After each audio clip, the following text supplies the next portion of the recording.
দর্শক দেখতে পাচ্ছেন গোপালগঞ্জে আওয়ামী লীগ কর্মীরা জেগে উঠেছে জামাতে আমির এবং তারেক রহমানের বিরুদ্ধে অ্যাকশন নিচ্ছে এই মুহূর্তে। এদিকে আজ গোপালগঞ্জ থেকে তীব্র আন্দোলনের ডাক দিয়েছে আওয়ামী লীগ কর্মীরা। গুপ্ত বিষয়ে জামাত কর্মীরাও আওয়ামী লীগকে সাপোর্ট দিচ্ছে। এই নিয়ে বিএনপি কর্মীরা রাজপথে নামে অসংখ্য নেতাকর্মীর খারাপ অবস্থা। রাজধানী ঢাকায় শিবিরের ঝলক দেখে ছাত্রদল বিএনপি ভয় পেয়েছে, তারা অনেকটা অবাক যে এত শিবির আসলো কোথা থেকে। ছাত্রদল ভেবেছিল যে দেয়ালে দেয়ালে গুপ্ত লিখে আবার ঢাকা বিশ্ববিদ্যালয় বহিরাগতদের নিয়ে একটা বিক্ষোভ মিছিল করে আমরা অনেক কিছু করেছি। শিবির তো চট্টগ্রামে মোটামুটি মার খেয়েছে। এদিকে গোপালগঞ্জে আওয়ামী লীগের অ্যাকশন শুরু। খুব শীঘ্র দেশে ফিরছেন শেখ হাসিনা। প্রমাণসহ ফেসে গেলেন তাজুল ইসলাম। অবশেষে শেখ হাসিনার ফাঁসির রায় বাতিল। আওয়ামী লীগ সভানেত্রী শেখ হাসিনাকে দেশে ফেরাতে তার নিজ নির্বাচনী এলাকা গোপালগঞ্জের কোটালীপাড়ায় মিছিল করেছেন বিপুল নেতাকর্মীরা লাঠি সোঁটা হাতে কোটালীপাড়া উপজেলা সদরে এসে সমবেত হন। উপজেলা সদরের সব সড়ক লোকারণ্য হয়ে পড়ে। দুপুরে বের করা হয় বিক্ষোভ মিছিল। আওয়ামী লীগ দাঁড়িয়ে গেছে। আওয়ামী লীগ কখনোই কোণঠাসা হয়ে থাকার মতো সংগঠন না, অলরেডি দাঁড়িয়ে গেছে এবং বঙ্গবন্ধু কন্যা অতি দ্রুতই বাংলাদেশে ফিরবেন। বাংলাদেশে ফিরলে তখন দেখবেন লড়াই সংগ্রাম রাজপথ উত্তাল কিভাবে করতে হয়। তারেক রহমানই বাংলাদেশ আওয়ামী লীগের ব্যান উঠাবে, তারেক রহমানই বাংলাদেশ থেকে পালাবে। কাজে কি হবে? দেশটা সন্ত্রাসের দিকে যাবে, কারণ আপনি আলটিমেটলি আওয়ামী লীগকে সন্ত্রাসের দিকে আঙুল দিয়ে দেখাই দিচ্ছেন, ওই যে দেখো এটা হচ্ছে তোমার রাস্তা। গোপালগঞ্জ থেকে এবার আওয়ামী লীগ কর্মীরা তীব্র আন্দোলন শুরু করেছে। আপনারা দেখেছেন 2 দিন যাবৎ গুপ্ত রাজনীতি নিয়ে সারা দেশের মধ্যেই ছাত্রদল এবং ছাত্র শিবিরের মধ্যে সংঘর্ষ চলছিল। এখন দেখতে পারি সেই সুযোগটা আওয়ামী লীগ কর্মীরা ছাত্রলীগ কর্মীরা কাজে লাগায় এবং তারেক রহমান অন্যদিকে জামাতে আমিরের খারাপ অবস্থা করে। দর্শক শ্রোতা, আপনারা জানেন বাংলাদেশের রাজনীতির মধ্যে গোপনে অনেক ষড়যন্ত্র চলে। এই ষড়যন্ত্রকে কেন্দ্র করে আজকে অনেক ঘটনা ঘটে রাজপথে।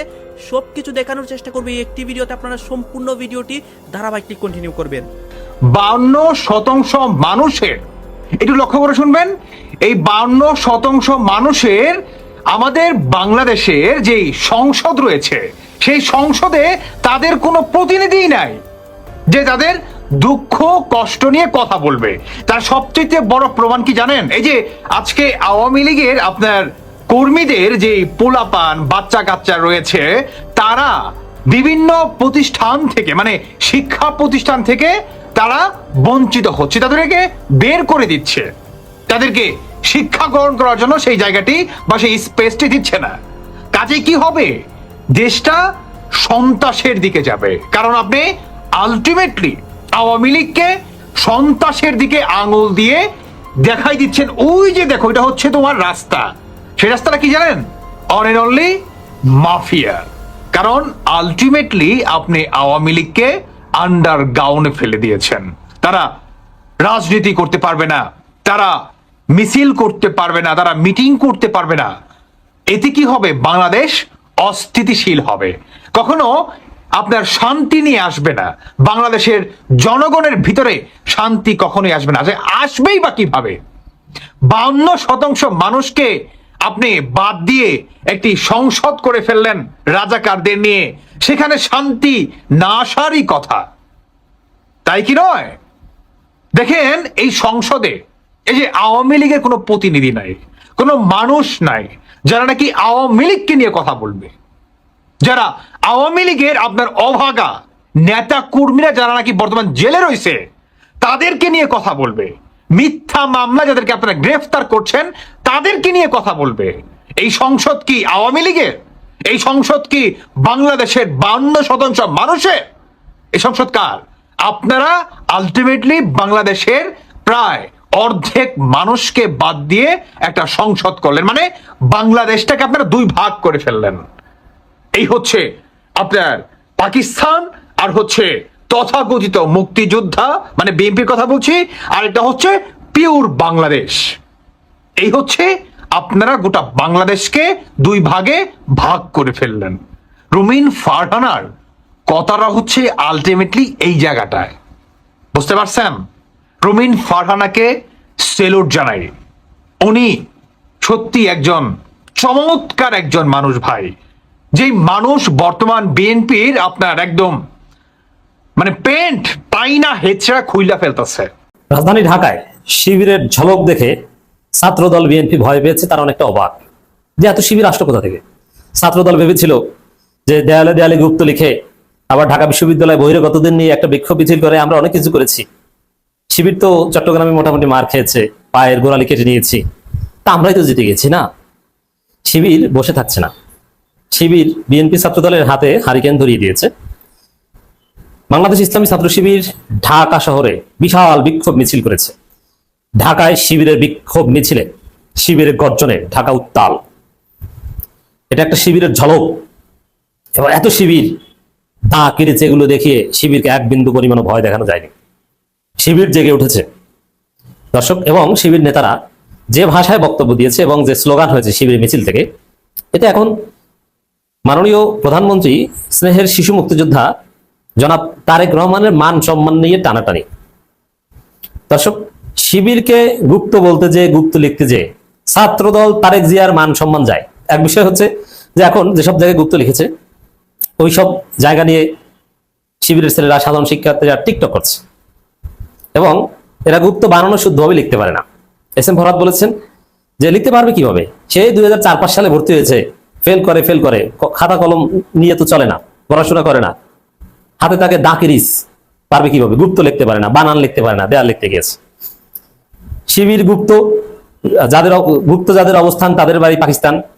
এখন পোলাপান এটার সাথে তারেক জিয়াকে যোগ করে দিয়েছে যে তারেক জিয়ার জন্ম তো করাচিতে, আর তিনি 17 বছর লন্ডনে গুপ্ত ছিলেন। আবার পোলাপান ওইটার সামনে দাঁড়িয়ে চা খাচ্ছেন আর টিকটক করছেন যে গুপ্ত। শিবির হেসে পান করে সব উড়িয়ে দিয়েছে। তো দর্শক, শিবিরের নেতারা রাজধানীতে শিবিরের যে বিক্ষোভ মিছিল, সেই বিক্ষোভ মিছিলে যে বক্তব্য দিয়েছে অসাধারণ। এই বক্তব্য বিএনপির শরীরে কাঁপন ধরিয়ে দিয়েছে। বিশেষ করে দেখেন, শিবিরের একটা বক্তব্যের একটা মেসেজ হচ্ছে যে আপনারা আমাদেরকে গুপ্ত বলেন, আমাদের উপর নির্যাতন করেন, কোপান, বাড়াবাড়ি করেন, আমাদের হাতে কিন্তু আপনাদের আসল মাল আছে। এমন জায়গায় হাত দিব লজ্জায় মুখ দেখাতে পারবেন না। তো সেই জায়গাটা কি? সেই জায়গাটা হচ্ছে জনাব শিশু মুক্তিযোদ্ধা তারেক রহমান। দেখেন, বিএনপি ছাত্রদলের ভাগ্যের নির্মম পরিহাস। তারা শিবিরের সাথে লাগতে এসেছে, এখন তারেক জিয়ার মান সম্মান নিয়ে টানাটানি। ছাত্রদল শিবিরকে গুপ্ত বলে আর জনগণ তারেক জিয়াকে গুপ্ত বলে। এখন বুঝেন মজা।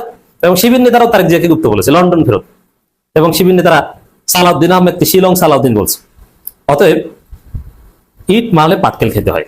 শিবিরকে গুপ্ত বলবেন, আপনাদের গুপ্তর চাইতে হাজারো নিকৃষ্ট অনেকগুলো পরিভাষায় ভূষিত হতে হবে এবং এতে আপনাদের ভুগতে হবে। আর গুপ্ত বলে শিবিরকে আর ভোগাতে পারবেন না, কারণ শিবির এটাকে দেখেন, একটা কথা বলি, ডোন্ট টেক ইট আদারওয়াইজ। যেমন রেপ, যখন কেউ ধর্ষিত হয়, ধর্ষণের বিভিন্ন ধরন আছে। যেমন একজন ব্যক্তি যদি স্ট্রাকচারাল ধর্ষণ করে, জোর করে হাত পা বেঁধে ধর্ষণ করতে হয়, এটা সবসময় নেসেসারি না। সিস্টেমেটিক্যালি আপনাকে ফাঁদে ফেলে, আপনাকে ভুল টুল বুঝিয়ে, ধর্ষণের সংজ্ঞা আছে ফৌজদারি কার্যবিধিতে, আপনাকে করলো। তারপরে কিন্তু আপনি এটা এনজয় করলেন যে না থাক, পরিস্থিতি শিকার যেহেতু হয়েছে, অতএব এটা কষ্ট করে খেলাম, লেটস এনজয়, আমিও মজা করি, আমিও মজা নিই। তখন কিন্তু ওইটার ধর্ষণ থাকে না। এখন আইনে ওটা ধর্ষণ হলেও আল্লাহর কাছে হয়তোবা দুই ব্যক্তি অপরাধী হবে। চরম উত্তেজনা চিটাগাং থেকে শুরু হয়েছে, আবার সেই গুপ্ত এই উত্তেজনাটা কেন দেখেন, নেতারাও কিন্তু উত্তেজিত, যার জন্য কর্মীরা উত্তেজিত। সংসদের ভিতরে যেভাবে কথা বলে, ওই কথাগুলা যখন মাঠ পর্যায়ে ছড়ায়া যায় তখন উত্তেজনা চলে আসে। তো কারণ বসই এইভাবে কথা বলতেছে আর পোলাপান কিভাবে কথা বলবে এটা তো বুঝেনি। দেখেন না, উনার কথা শুনলে মনে হবে কি জানেন, আপনি শেখ হাসিনার আমলে আছেন। হ্যাঁ, কিন্তু আসলে কিন্তু উনি বিএনপির খুব বড় নেতা।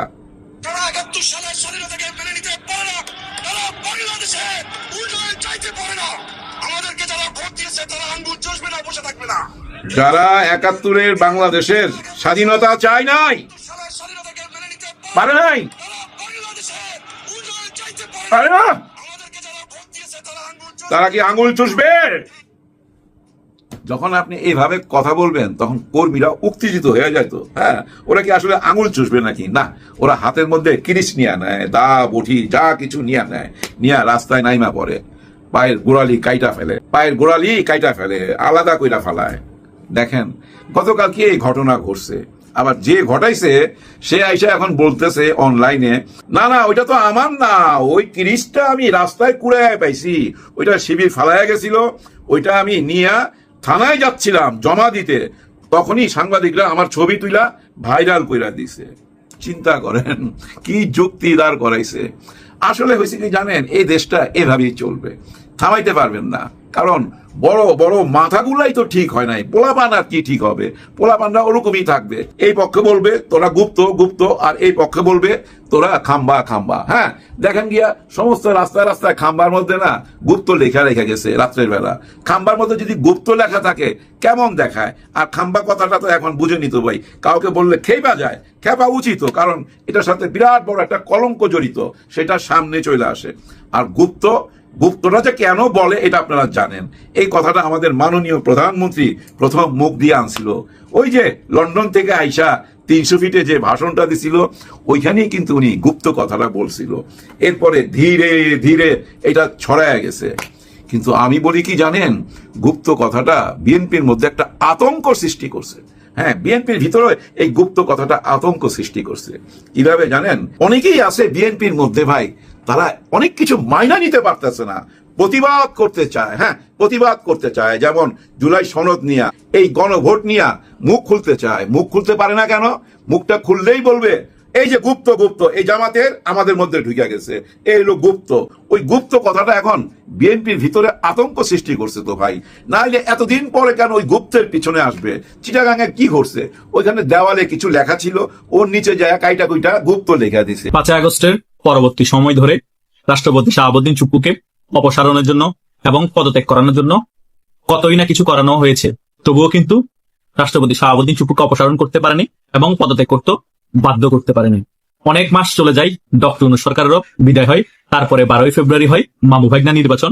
মামু ভাইগনা নির্বাচন হওয়ার পর যখন বিএনপি সরকার ক্ষমতায় এসেছে, আমরা অনেকেই মনে করেছিলাম রাষ্ট্রপতি শাহাবুদ্দিন চুপ্পুকে সরিয়ে বিএনপি থেকে একজনকে প্রেসিডেন্ট করানো হবে, কিন্তু সেটাও হলো না। রাষ্ট্রপতি শাহাবুদ্দিন চুপ্পু বহাল তবিয়তে তিনি তার দায়িত্বে থেকে গিয়েছেন এবং তারেক জিয়ার সাথে খুব দহরম মহরম সম্পর্ক এই রাষ্ট্রপতি শাহাবুদ্দিন চুপ্পুর গড়ে উঠেছে। কিন্তু অবশেষে এই রাষ্ট্রপতি শাহাবুদ্দিন চুপ্পুর বিদায় ঘণ্টা বাজতে চলেছে। নতুন প্রেসিডেন্ট আসছে বাংলাদেশে। এখন অনেকের মনে প্রশ্ন, কে এই নতুন প্রেসিডেন্ট? কিছুদিন আগে আপনারা হয়তো লক্ষ্য করেছেন, বিএনপির মহাসচিব মির্জা ফখরুল ইসলাম আলমগীর সংবাদ মাধ্যমে এসে বলেছে, আমার অনেক বয়স হয়েছে, এখন রাজনীতি থেকে অবসর নেওয়ার সময় হয়েছে আমার। তার মানে কি মির্জা ফখরুল ইসলাম আলমগীর রাজনীতি থেকে অবসর নিয়ে রাষ্ট্রপতি হবেন? আমার কথা হচ্ছে, আপনি রাজনীতি থেকে আর অবসর নিলেন কোথায়? হয়তো মন্ত্রিত্ব ছেড়ে দিলেন, বিএনপির মহাসচিবের দায়িত্ব ছেড়ে দিলেন, তারপর তো রাষ্ট্রপতির পদে বসছেন।